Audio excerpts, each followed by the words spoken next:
সীমান্তে কাঁটাতার বসানোর সময় জমি অধিগ্রহণে বাধা বাংলাদেশিদের। বাংলাদেশ বর্ডার গার্ড এবং বাংলাদেশিদের বাধার মুখে পড়ে সরকারি আমিনরা।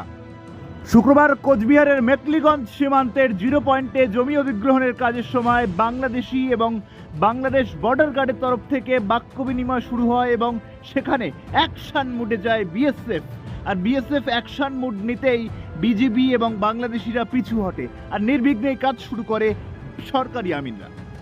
মুখ্যমন্ত্রীর নির্দেশের পরেই শুরু হয়েছে জমি অধিগ্রহণ। আর কোচবিহারের মেকলিগঞ্জ 3 বিঘা করিডর 0 পয়েন্টে যখন জমি অধিগ্রহণের কাজে যায় সরকারি আমিনরা, তাদেরকে ঘিরে ধরে বাংলাদেশিরা এবং তারই সঙ্গে বিজিবি অর্থাৎ বাংলাদেশ বর্ডার গার্ড, তাদের তরফ থেকে বাক্য বিনিময় শুরু হয়। শেষমেশ জমি অধিগ্রহণের কাজে একেবারে বিএসএফকে দেখা যায় অ্যাকশন মুডে, বিএসএফ কড়া অবস্থান নেয়। তারপর বিজিবি এবং বাংলাদেশিরা পিছু হটে আর নির্বিঘ্নেই কাজ শুরু করে সরকারি আমিনরা।